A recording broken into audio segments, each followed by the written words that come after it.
We decided to start the tiny home project because there was a need. We have about 30% of our enrolled students who have unstable housing, either couch surfing, living in their cars, or just homeless. And in order for them to focus on finishing their education and getting the training skills that they need to have that foundation, that critical foundation of housing. And it's been difficult. There's not a lot of housing availability for youth, for unaccompanied children and transition age youth. So in order to help our students continue to be successful, we were missing that one basic need, which was housing. So it brought the idea forward that how can we create housing for our students. And there was a conversation going on about tiny homes, getting tiny homes for homeless, for our chronically homeless here in the county. Why can't we do it for our students? Here in the county, there's over 2,500 homeless youth, and the city of San Jose has over 1,700. So that's a lot of youth that don't have that stable foundation. And I call it a foundation because that's what we need. We need the housing in order for us to be successful.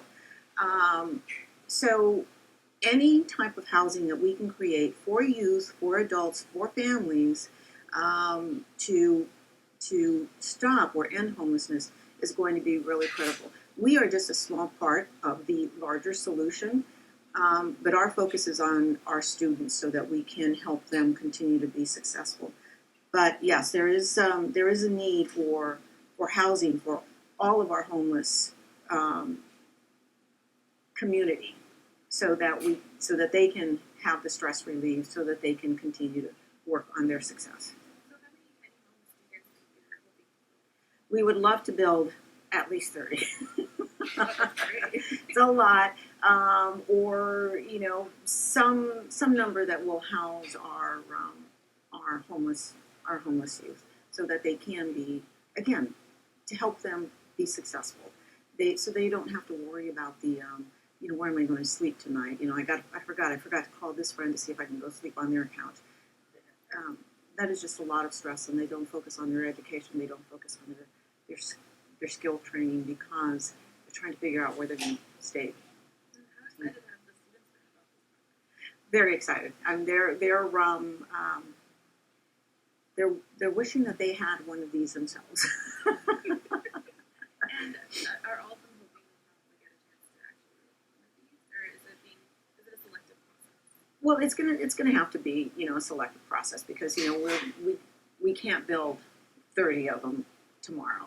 So one of the other things is that this is also a training program. Building these tiny homes is a skills training program for our students. So it will take a little bit longer to build a home because it's not in a large corporation or a large construction company building these. It's our students learning the construction trade as they're building these homes, either for themselves or for their fellow students. And do you hope that once you guys complete this project, however long it takes you guys, and maybe it'll be an example to the city and maybe to San Jose State University of ways to create more resources for their students in housing?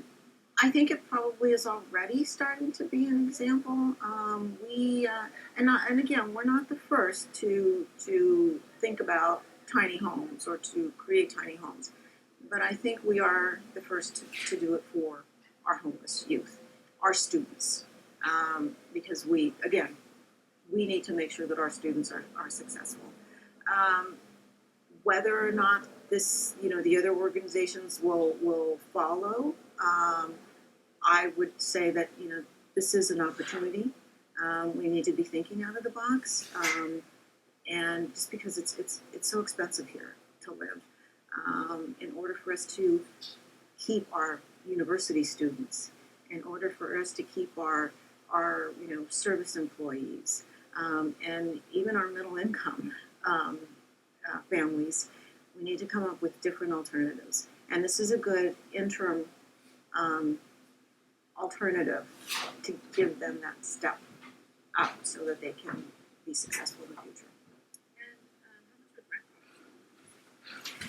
rent cost? We are looking at about $500 per student. So, which also we figure that is a reasonable cost because they are getting paid skills training. So it also helps them understand the importance of budgeting and needing to work to pay for your sustainability. So it's we can probably get some funding to subsidize, but it's really important for them to learn all of these life skills. And do you guys know where you're gonna have all these seminars, or are you gonna look up my locations? Well, we will be placing the tiny homes. We are looking for host property owners so that we can place the home in the backyard of a property owner. Low income families, so that this rent can also help them in with their income, their expenses. It'll increase their standard of living as well. So, but yeah, right now we're going through through the regulatory, research to determine where we can and how we can find or get folks to host. Yes, it has a flushing toilet, and it has a shower. It has a stove and a nice. The kitchen area is just gorgeous. It has a nice sink, the stove, the air conditioner. Has two lofts. But yes, it does have a flushing toilet. It's a pretty well contained unit. So we're very proud of. What is that?